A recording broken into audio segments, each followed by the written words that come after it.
Om Tat Sat. My humble prostrations to the all-pervading Brahman, to my worshipful Guruji, Swami Jyotirmayanandaji Maharaj, to sage Narada and all other sages and saints, and to each of you divine soul watching today's satsang. So today we will be covering part number 4 from Sutra number 37, chapter 2, Narada Bhakti Sutras, glory of supreme devotion. So we are on the final part of Sutra number 37, which, as I had discussed, was in 4 parts. So today we are covering the final part number 4. Commentary is by my Guruji, Swami Jyotirmayanandaji Maharaj, and narrated by myself, Swami Nikhilananda. So let's get started on part number 4, Sutra number 37. We were talking about the glory of mantra japa. So continuing onwards, there are 10 nama paradhas or sins that we commit if we are not following the name mantra japa properly, repeating the divine name. So we must avoid these 10 things, and this is where we need to pay attention, because if we are doing something sincerely, we have to follow all the do's and don'ts in order for us to progress in the desired manner. So these must be avoided by a devotee in order to derive the boundless benefits of a mantra. So this mantra Shakti is very potent, very powerful, but we have to have intense faith, and we have to have regularity, and we have to have the proper guidance. Then this mantra becomes very potent. But these 10 things we are covering that are important on this holy path. Number 1 is we should never be insulting saints and holy men. So if we are of that nature where we are finding faults with holy people, saints, etc., that is considered a serious error or a sin. It's an aparadha. Aparadha means a sin. So therefore we should not do that. Second of all is discriminating between the different names of gods. So as we had touched upon briefly in the last sessions, that we should never claim superiority of our God over other gods, or say, my God is better than yours, or at least even if you don't say it, inwardly you're feeling like that. It's all the same divine energy in the end. So it's not different gods. There's only one God, and you can pray to him in any which way, shape, or form you prefer or like. So somebody who discriminates is committing a sin, although he may be thinking he's protecting his spirituality and doing the right thing in his religion's name. Unfortunately, that's misguided thinking. They're doing the wrong thing, and according to Sanatan Dharma, it's a sin actually. The third one is called insulting the preceptor. So this is if you have arguments with your guru, or you don't agree and you start insulting your guru. Guru is somebody who's bringing you from the darkness to the light. So when you start arguing or disagreeing or being arrogant, then what is happening is the divine grace withdraws its grace from you, because you were not qualified to receive that level of knowledge. So therefore we should be very careful when we approach the guru, etc. It should be done with regard and with a lot of humility. The fourth one is speaking against the scriptures. Every scripture is holy and it teaches some things, so we should not get into needless discussions and argue about certain points in scriptures and find fault with them. That is not our job. We should really try to purify ourselves rather than get into these things that will drag us down. So that's the fourth one. The fifth one is disbelief in the glory of name as described in the scriptures, perceiving it as a mere exaggeration. So when we talk about the potency of mantra japa, what it can do, if we don't have faith and we are saying no, it's exaggerated, we are committing an aparadha or a sin. That was the fifth one. The sixth one is committing sinful deeds under the protection of japa. So this mantra is not a license for us to do wrong things. Since we have done so much japa, we are entitled to do that. No, that will take away your merits of that japa.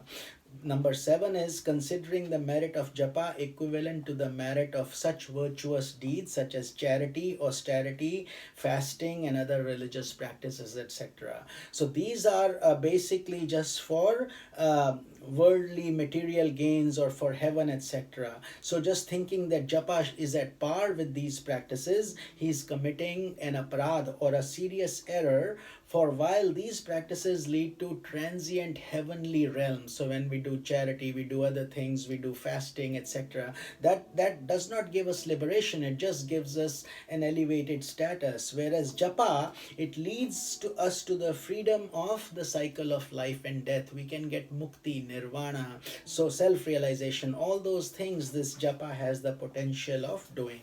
So therefore we have to be very cautious and not treat japa as any other ordinary ritual. It's a very deep ritual, a very deep spiritual practice actually.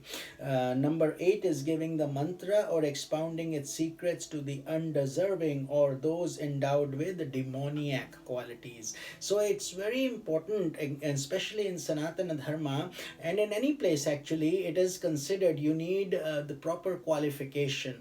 So in order to study a master's degree program, you have to have an undergraduate degree, otherwise you will not be able to comprehend the material properly. Similarly, in spiritual world also, there is proper qualification of an aspirant. It's called the adhikaritva.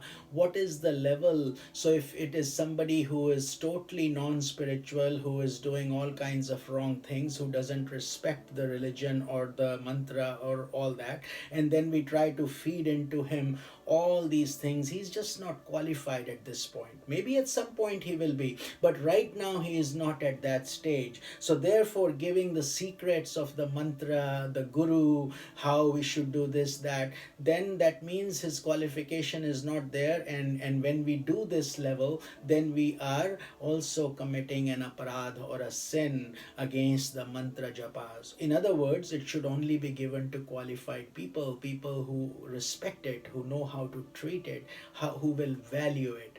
So that's the point here.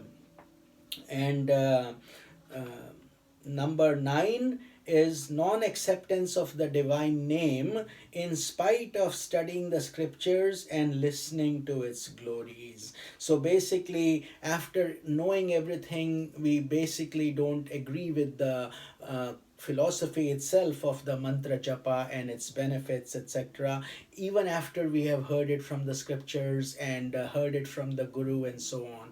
That simply, in other words, means that our qualification again is not quite to that par. So therefore the benefit will not accrue so much. And number 10 is inability to shake off pride, infatuation, and attachment to sense enjoyments. This is also very important, that although we may be doing our japa, but more like a routine, and then we are back into the world again, where we are back to our pride, infatuation, ego, sense objects, and things like that. So basically, we are only living in that pure world for only a very little time, and most of our time is going in worldly pleasures. And then again, that also is considered an aparadh. So these are the 10 nama pradhas, name. So when we start chanting the name and when we have a guru, it's a serious responsibility. We are supposed to try to, we have to improve ourselves day by day. Otherwise, it just becomes a theoretical exercise and we will never improve.